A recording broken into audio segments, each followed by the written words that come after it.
Ko abantu balengera ekibiina nga kiwekiri ate nga muwera nabyo yes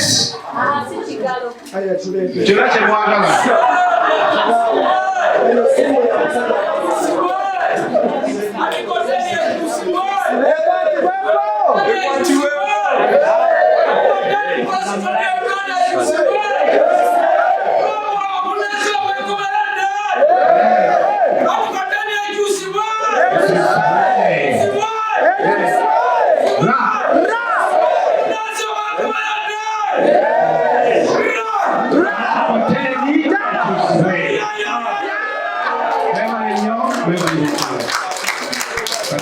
Omulabula omukulu waliwo akawaayiro namba 10 akasemateeka. Akawaayiro ako kagamba nti omuntu okubeera Munnayuganda olina okuba nga bwe baakolera ensalo za Uganda mu 1926 nga 1 February bajjajjaabo oba bataatabo balina okuba nga baali bammemba aba indigenous ethnic communities in Uganda. Kitegeeza Akawaayiro kagenderedde okusangulawo obunnansi obw'Abannayuganda ab'enjawulo abajja mu ggwanga muno ne bazaaliramu n'abazzukulu ne bazaalamu, nga kisinga kunyiga Banyarwanda naye kinyiga n'abantu abalala abateeyogerako.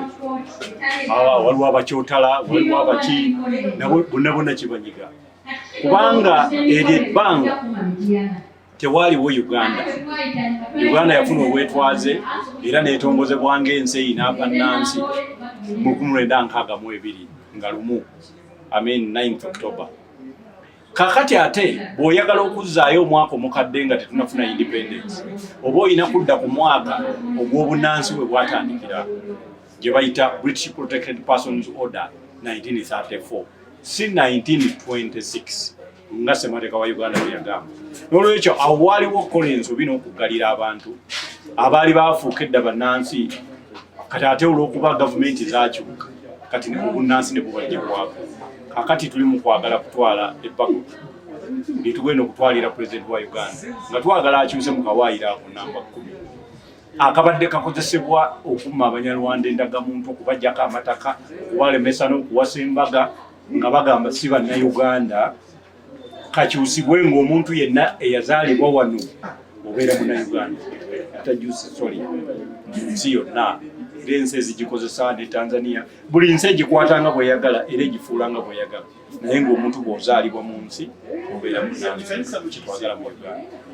Ensonga ey'okukyusa akawaayiro 10 akogera ku bunnansi akaggyako obunnansi eggwanga ly'Abanyarwanda abazaalibwa bitundu ebitali ku nsalo ya Uganda ne Rwanda nga Abanyarwanda abasibuka mu Uganda, Busoga n'ebitundu ebyetoolodde Uganda ebirala okujjako ebiva ensalo nga kibadde kizibu nnyo okubeera nga abantu Abanyarwanda bafuna ebiwandiiko ng'endagamuntu ne passport, abamu nga balemererwa n'okubeera nga batransfaringa ebyobugagga byabwe wakawaayira kubanga kabajjako obunnansi nga Bannayuganda. So tuli mu kutalaga eggwanga Uganda era tusookeddwa wano Mityana nga bwe tugenda okutambula ensonga eyatuleese yakukyusa akawaayiro, ensonga yabutuuze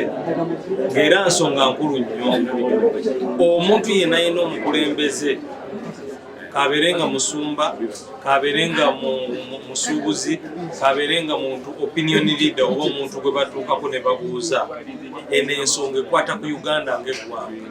Singa olwaleero 8,000,000 ogezaako oba 10,000,000 ez'abantu ogezaako kugamba nti si Bannayuganda, gwe ng'omukulembeze obeera tokoze mulimu gwa bukulembeze gw'olina kukola. Kati abakulembeze bonna tubakubiriza era tubasaba okubeera nga baluŋŋamya abantu bonna bonna ku nsonga eno.